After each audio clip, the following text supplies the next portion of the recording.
మహాగణుడు మహోన్నతుడైన యేసుక్రీస్తు ప్రభువు నామమున యూట్యూబ్ ప్రేక్షకులకు శుభములండి. తిరిగి మరలా మిమ్మల్ని ఈ విధంగా కలుసుకోవటం నిజంగా చాలా సంతోషంగా ఉంటుంది. ప్రియులారా,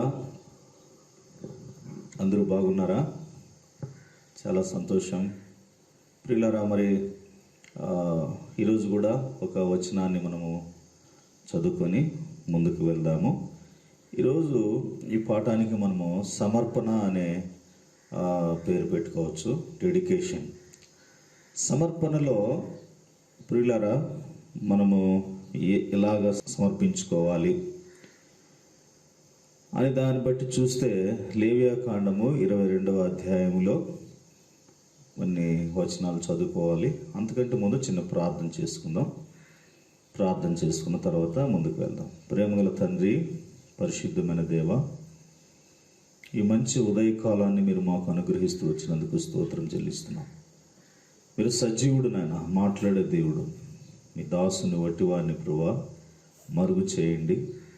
మీ బిడ్డలైన నాయన వారందరితో మీరు మాట్లాడండి ప్రభువా, కనికరించండి దేవా, ఆశీర్వదించమని నేను మీ దాసుని ఆత్మాభిషేకంతో నింపి సాధనంగా వాడుకోమని మా ప్రభువు మా రక్షకుడైన యేసుక్రీస్తు వారి పేరిట స్తుతించి వేడుకొంచున్నాం తండ్రి, ఆమేన్. ప్రభునందు ప్రియులారా, లేవియాకాండంలో నుంచి 22వ అధ్యాయము 21వ వచనం నుంచి గమనిద్దాం.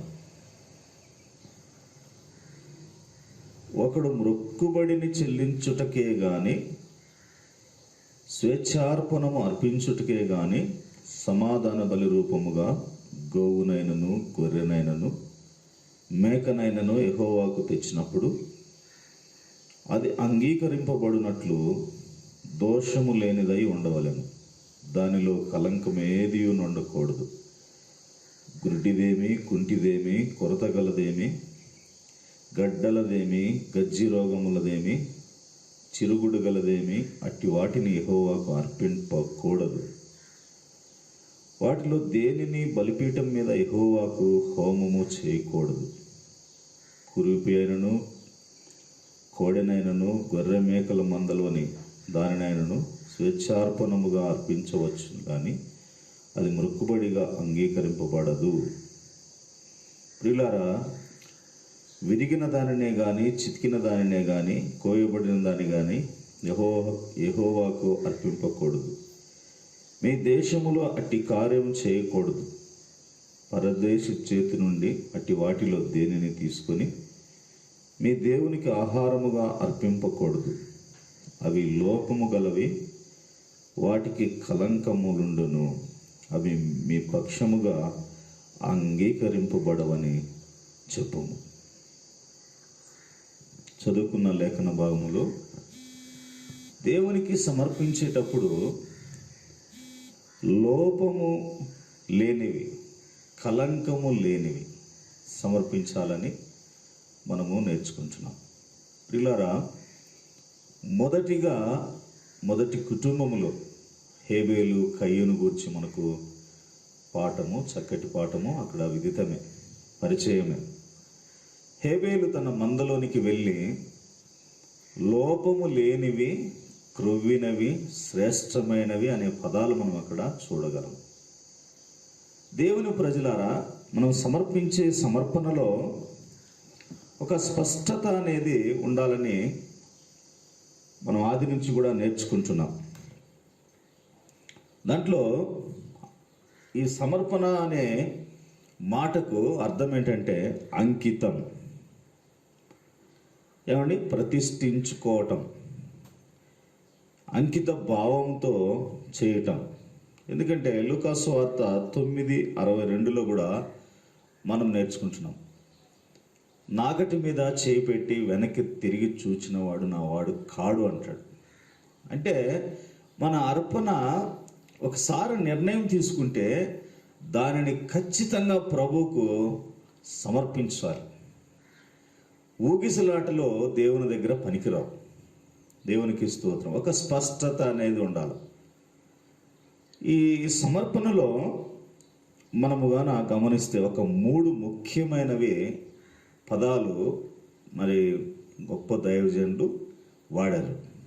ఈ సమర్పణలో 3 ఉండాలి. ప్రాముఖ్యముగా ఈ 3 పదాలు ఉండాలి. మొదటిది కీర్తన 27:4 మనము చూస్తే ప్రియులారా చూద్దాం. 27వ అధ్యాయం కీర్తన 4వ వచనాన్ని భక్తుడైన దావీదు ఈ విధంగా మాట్లాడుతున్నాడు. యెహోవా యొద్ద ఒక వరం అడిగి తిని దానిని నేను వెదుకుచున్నాను. యెహోవా ప్రసన్నతను చూచుటకును ఆయన ఆలయములో ధ్యానించుటకును నా జీవితకాలం అంతయు నేను యెహోవా మందిరములో నివసింపగోరుచున్నాను. ఒక బలమైన కోరిక దావీదులో ఉంది. నా జీవితకాలం అంతయు నేను ఆయన ప్రసన్నతను చూస్తూ ఉండాలి, ఆయన ఆలయములో ధ్యానిస్తూ బ్రతకాలి. ఇది ప్రియులారా ఆయన కోరిక, ఆయన వాంఛ అయి ఉంది. మన కోరిక ఇలాగుందా? మన సమర్పణలో ఇవి ఉన్నాయా? ప్రభు మందిరములో ఉండాలి, ప్రభు యొక్క వాక్యాన్ని ధ్యానించాలి అనే కోరిక మనకు ఉందా? చాలామంది దావీదులాగా ఆశీర్వదించబడాలనే ఆ తపన కోరిక ఉంది, కానీ దావీదుకున్న కోరిక మనకుందా అనేది మనము ఈ ఉదయకాలాన గమనించాలి దేవుని ప్రజలారా. నెహెమ్యా 2:5 కూడా మనం చూసినప్పుడు నెహెమ్యాకు ఒక కోరిక ఉంది. ఏంటంటే పాడైపోయినటువంటి యెరూషలేమును తిరిగి పునర్నిర్మించాలనే కోరిక ఉంది ప్రియులారా. ఈరోజు యెరూషలేము పతనమైపోయిన మానవాళికి సూచనగా ఉంది. ఈ మానవులు ఎలాగైనా సరే మనము పునర్నిర్మించాలి, వారి జీవితాలు కట్టాలనే తపన విశ్వాసికి ఉండాలి ప్రియులారా. మన సమర్పణలో ఇలాంటి కోరికలు ఉన్నాయా?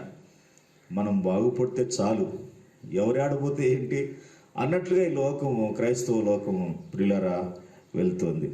కనుక సమర్పణలో కోరిక ఉండాలి. ఆ కోరిక ఎలాగుండాలి? ఏమండి, దావీదు లాంటి కోరిక లేదా నెహెమ్యా లాంటి కోరిక. నేను యెరూషలేమును పునర్నిర్మించాలి, పడిపోయిన విశ్వాసులను నేను పునర్నిర్మించాలనే కోరిక మనకు ఉండాలి ప్రియులారా. అలాగే దానియేలు జీవితానికి వస్తే దానియేలులో కూడా ఒక కోరిక ఉంది. నేను రాజభోజనమును తిని నా జీవితాన్ని నేను అపవిత్రపరచుకోకూడదు అనే కోరిక దానియేలుకు ఉన్నట్లుగా మనం చూస్తుంటున్నాం ప్రియులారా. ఇంకా అంటాడు కీర్తనలు 73:25 అంటాడు ఆసాపు, ఏమంటాడంటే ఈ లోకములో నీవు ఉంటే నాకు చాలు. ఒక కోరిక, ప్రభు ఉంటే మనకు చాలు, ఇక ఏది నాకు అక్కరలేదు అని అంటాడు. మీ కోరికలు ఎలాగున్నాయి? ఏమండి, దయచేసి గమనించండి. ఈ లోకములో నీ ఉంటే నాకు చాలు యేసయ్యా అనే పాట అందరూ మనం కూడా పాడతాం. ఏంటంటే నువ్వు ఉంటే నాకు చాలు యేసయ్యా, నీ వెంటే నేను ఉంటానంట. కానీ అది పాట వరకే పరిమితం. కానీ నిజ జీవితంలోకి వచ్చేటప్పటికి మన జీవితంలో ఏమండి తేడా ఉంటుంది. కాబట్టి దేవుని ప్రజలారా గమనించండి. 2 కొరింథీ 5:9 పౌలు గారు ఒక తీర్మానానికి వచ్చినాడు. ఈ లోకములో మనం ఉన్నప్పటికీ ఏమండి దేవుని దగ్గరికి మనము వెళ్ళాలనుకున్నప్పటికీ ఏమంటాడంటే దేవునికి ఇష్టంగా ఉండాలనే కోరిక ఏమండి ఇక్కడున్న దేవుని దగ్గరికి మనము ఈ దేహమును విడిచిపెట్టాల్సి వచ్చినప్పుడు కూడా దేవునికి ఇష్టంగా నేను బ్రతకాలి, మనం బ్రతకాలని హెచ్చరిస్తున్నాడు అక్కడ. దేవునికి స్తోత్రం. ఎందుకంటే ప్రభువు మనకు ప్రధానమైన వాడుగా ఉండాలి. ప్రభువు మనకు ప్రధానమైన వాడుగా ఉండాలి. చూడండి, యెహోషువ కూడా ఒక కోరిక కలిగి ఉన్నాడు. ఏంటి ఆ కోరిక అంటే ఇజ్రాయేలు ప్రజల దగ్గర పెట్టుకొని ఆయన మాట్లాడుతున్న మాట ఏంటంటే 24 యెహోషువ 15వ వచనం 24:15 నేనును నా ఇంటి వారును యెహోవాను సేవిస్తాం. అది మా కోరిక, మీ ఇష్టం, మీరు చేస్తే చేయండి, లేకుంటే పోండి.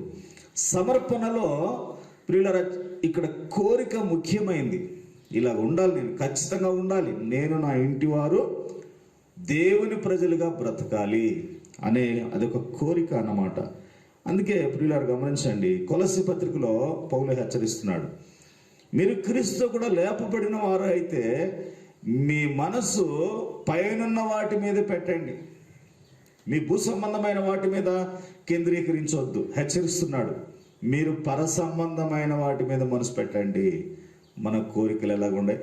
మన సమర్పణ జీవితం ఎలాగుంది? దేవునికి స్తోత్రం ప్రియులారా. అందుకే దేవుని మనస్సు ఎరిగినటువంటి ఏమండి హేబేలు దేవుని మనసును గెలుచుకున్నాడు. దేవునికి స్తోత్రం.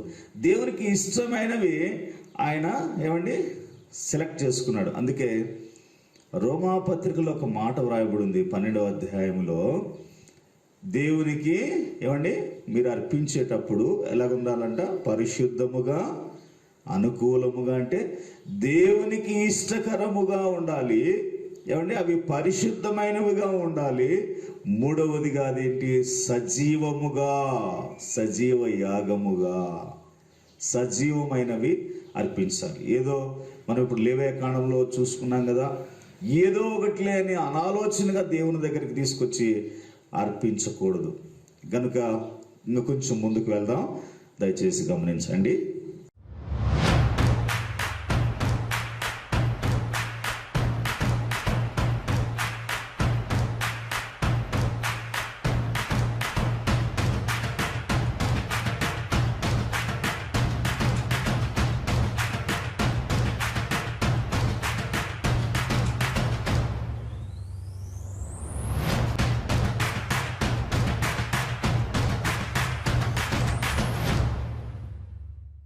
గమనించండి ప్రియులారా, ఇక్కడ యెషయా గూర్చి మరొక భాగాన్ని చూస్తున్నాం. 6వ అధ్యాయములో 9వ వచనం నుండి 13వ వచనం వరకు మనం గమనించినప్పుడు ఏమని వ్రాయబడింది అంటే ప్రియులారా, యెషయా యొక్క సేవను గురించి మనం అక్కడ చూడగలం. ప్రియులారా, మరి పరిశుద్ధాత్మ దేవుడు యెషయాను ఏర్పరచుకున్నాడు. గొప్ప భారభరితమైన సేవ ఉంది. ఆ సేవ చేయుటకు నేను యోగ్యుడును అని యెషయా చెప్పట్లేదు. ఏమండి, నేను అపవిత్రమైన వాడును, అపవిత్రమైన పెదవులు గలవాడును, అపవిత్రమైన ప్రజల మధ్యలో నివసించుచున్నాను. తన యథార్థమైనటువంటి జీవితాన్ని ఒప్పుకుంటున్నాడు. ప్రియులారా, ప్రభు అయినక ఏమండి పరలోకము నుండి అగ్ని దిగి వచ్చి యెషయా యొక్క పెదవులను తాకగా ఏమండి అక్కడ యెషయా నీ పాపములకు ప్రాయశ్చిత్తమాయను అంటాడు. ఇది నీ పెదవులకు తగిలెను గనుక ఇది అగ్ని వచ్చి తగలగా యెషయా యొక్క పాపమునకు ప్రాయశ్చిత్తమాయను, నీ దోషము తొలగిపోయెను అనెను. అప్పుడు నేను ఎవని పంపెదనో, మా నిమిత్తం ఎవడు పోవునని ప్రభువు సెలవేయగా వింటిని. అంతటా చిత్తగించుము, ఏమండి నేనున్నాను, నన్ను పంపుమనగా. చూడండి ఎంతో కష్టమైనటువంటి సేవ అది. చూడండి 9వ వచనంలో అంటున్నాడు, ఆయన నువ్వు పోయి జనులతో ఇట్లనము, మీరు నిత్యము వినుచుందురు గాని గ్రహింపకుందురు, నిత్యము చూచుచుందురు గాని తెలుసుకొనకుందురు. వారు కనులతో చూచి, చెవులతో విని, హృదయముతో గ్రహించి మనసు మార్చుకుని స్వస్థత పొందకపోవునట్లు ఈ జనుల హృదయం క్రొవ్వు చేసి, వారి చెవులు మందపరిచి, వారి కన్నులు మూయించుమని చెప్పెను. ప్రభువా, ఎన్నాళ్ళ వరకు అని నేను అడగగా, ఆయన నివాసులు లేక, పట్టణములను మనుషులను లేక, ఇండ్లను పాడగు వరకు, దేశం బొత్తిగా బీడగు వరకును, యెహోవా మనుషులను దూరముగా తీసుకుని పోయినందున దేశములో నిర్జనమైన స్థలములు విస్తారమగు వరకును అలాగు జరుగును. దానిలో 10వ భాగం మాత్రం విడవబడినను, అదియు నాశనమగును. సింధూర మస్తకి వృక్షములు నరకబడి తర్వాత అది మిగిలియుండు మొద్దు వలె నుండును. అట్టి మొద్దు నుండి పరిశుద్ధమైన చిగురు పుట్టును. చాలా కష్టతరమైన సేవ యెషయాకు దేవుడు అప్పగిస్తున్నాడు.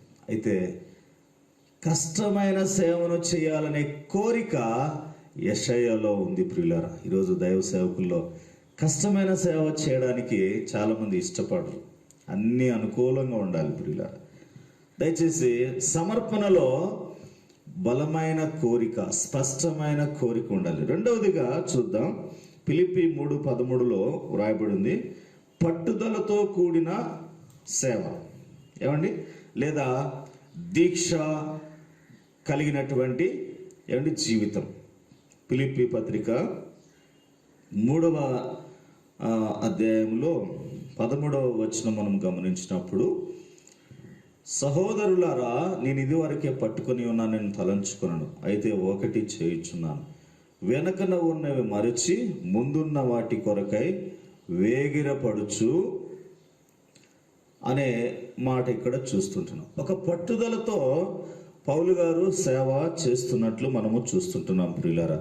అందుకనే దానియేలు కూడా ఒక పట్టుదల ఉంది. ఏంటంటే రాజభోజనము, రాజు సేవించే మద్యము సేవించి మా జీవితాలు మేము అపవిత్రపరచుకొని దేవునికి దూరం అయిపోవటం కంటే ఆ ఆహారాన్ని మేము తినకుండా ఉండేదే మంచిది. ఒక పట్టుదల మన జీవితాల్లో పట్టుదల కూడినటువంటి తీర్మానాలు ఉన్నాయా? గమనించండి దేవుని ప్రజలారా. అలాగే మూడవదిగా మనము గమనిస్తే క్రమశిక్షణ కలిగినటువంటిది సమర్పణలో ఉండాలి.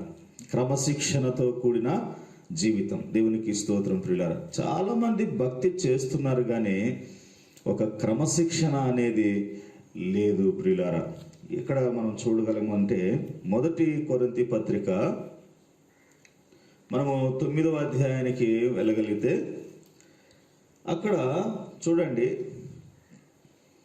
1 కొరింథీ 9:25 నుండి చూద్దాం. మరియు 10 మంది పోరాడు ప్రతి వాడు అన్ని విషయముల యందు మితముగా ఉండును.